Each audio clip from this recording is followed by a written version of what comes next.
Department of Homeland Security. I had nothing to do, and no political had nothing to do with it. No choosing of who the contractors. And we don't have a legal process for weighing in on subcontractors. It doesn't exist. Excuse me, just a coincidence. Also, then, that this $143 million. To ask questions, you should want the answers. I'm trying to ask a question. You're trying to say that this was a political. To the families who are here who have lost loved ones, both who lost loved ones to violence perpetrated by immigrants, but also to those who have been seriously injured by ICE agents, and to those watching who have had family members killed by ICE agents. Madam Secretary, I want to ask you about one of the first claims you made in the immediate aftermath of the shooting of Renee Good and Alex Preddy. You accused them both, I think, within hours of engaging in domestic terrorism. You've testified earlier that you did so based on preliminary field reports.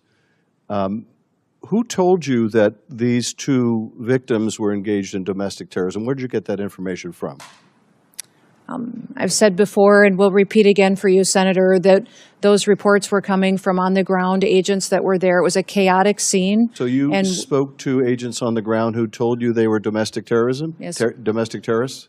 My team was working with me, talking to those agents on the ground to relay as much information as possible that we could to the American people. Your team told you that people in Minneapolis said they were domestic terrorists. Did they tell you whether they had any basis for that claim within either minutes or hours of the shooting of Alex Preddy and Renee Good? Sir, if you look back at the day of January 24th, there was a press conference earlier in the day, and then I held one hours later. So I'm asking and we were also asking you, did you determine whether there was any basis for the sensational claim, a claim that proved to be utterly false, that these two victims were engaged in domestic terrorism? There is an investigation ongoing. The FBI is leading that. There's also internal investigations that are ongoing. I'm asking you We'll continue to bring the facts forward. Excuse me, Madam Secretary. I'm asking about your statements in the immediate aftermath of these shootings. Your statements based on completely unvetted information, information that if it was even provided to you proved to be utterly false, that you were content to tell the whole country.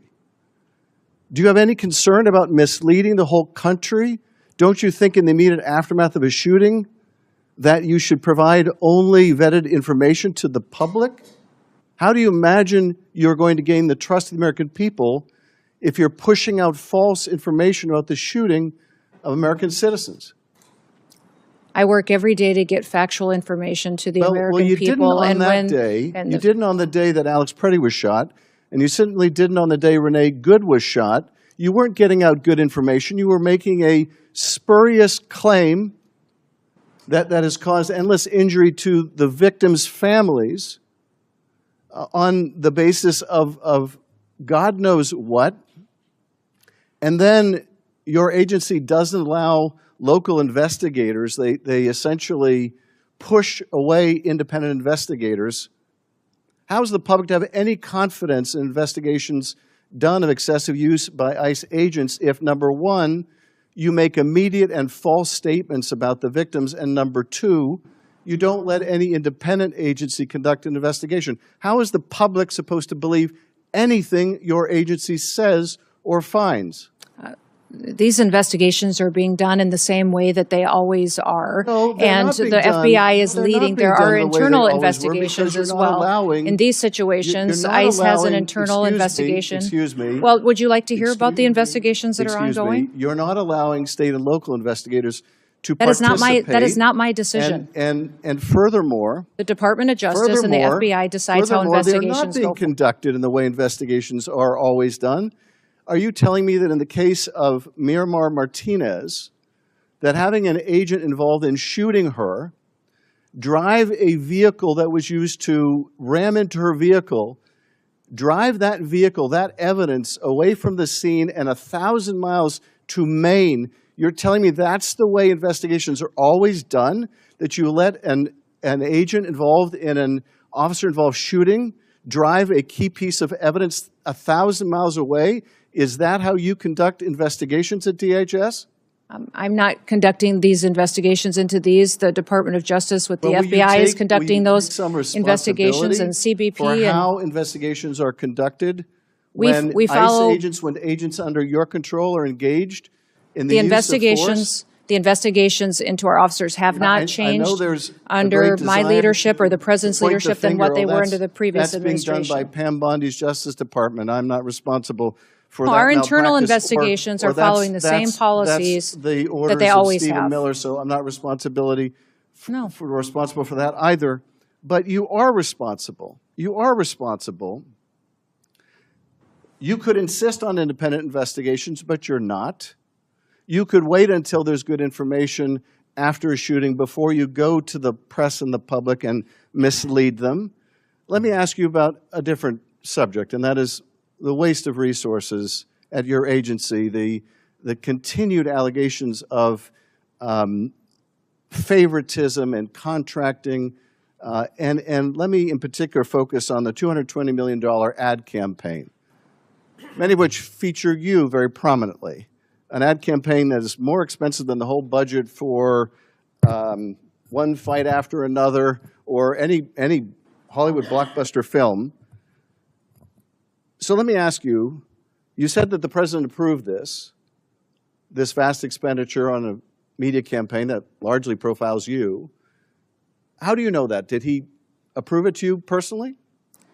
This media campaign was critical in telling the world I'm and this asking about the country president's that approval. we are enforcing the laws in the I- United States of you America. testified That if you're in earlier in your answer country to- illegally, You testified then you earlier in should answer to leave Senator Kennedy's question. The now, president or if you want the approved chance to come these- back to the United So my States question is, someday in how the do you future. know- If you don't, you will be do you detained know? and Excuse will be me? removed and never get the Madam chance to come Secretary, back. how It's do been you know that extremely the effective in president- sending the Excuse me, Madam message. Secretary, how do you know the president approved of this $220 million contract? We had conversations and worked with OMB to So you had make sure that conversations the directly funding with was the there. president. Excuse me, I just want to clarify. So you had conversations directly with the president where he approved this $220 million ad campaign that significantly features you.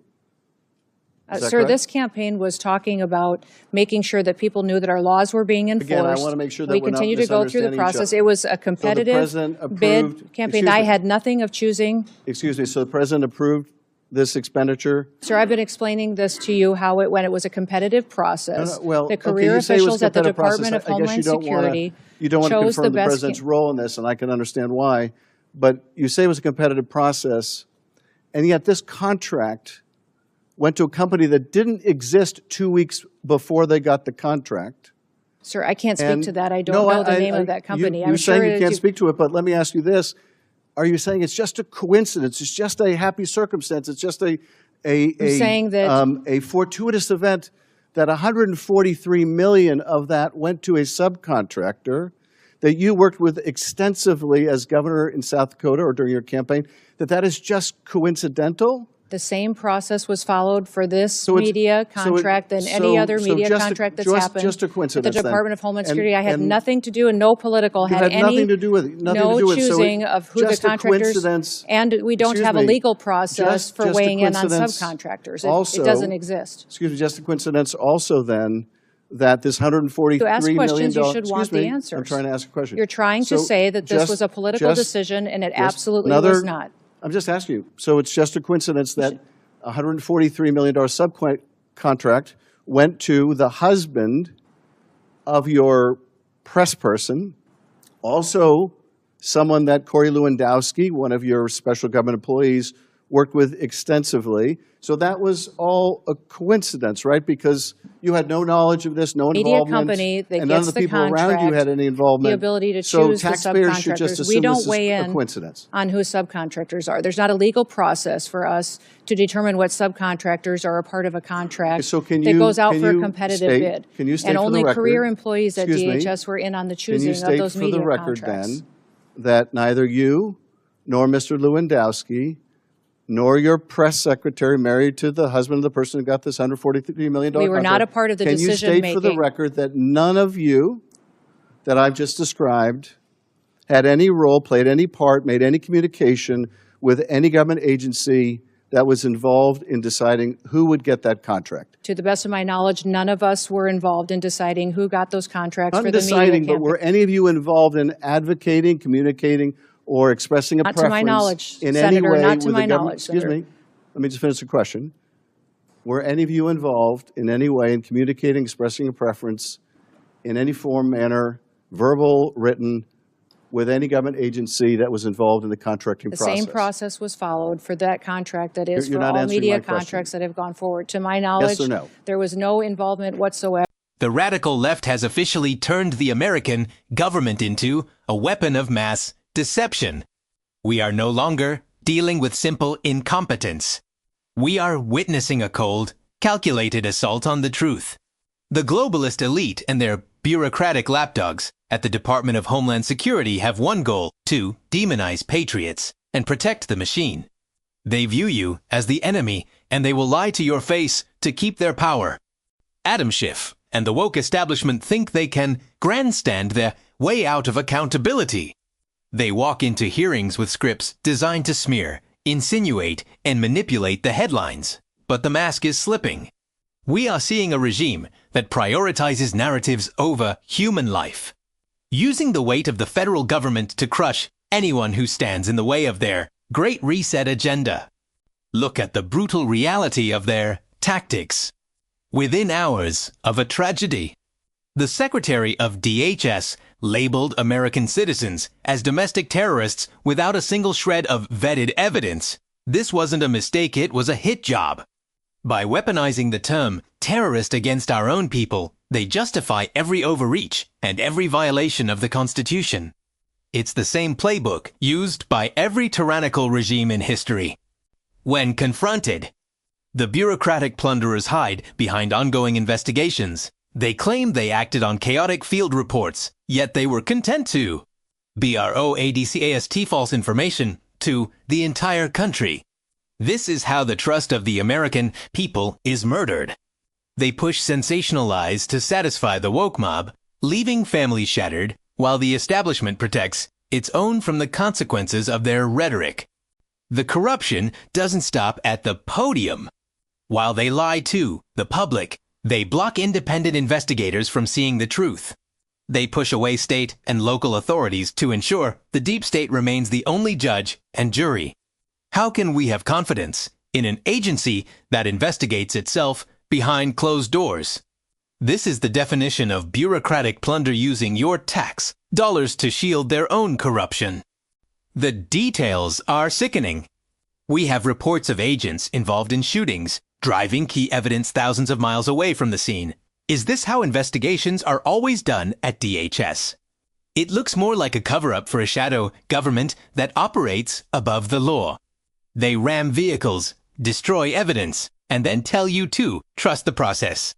The process is broken because the people running it are compromised. The time for polite disagreement is over. We are in a battle for the very soul of this republic.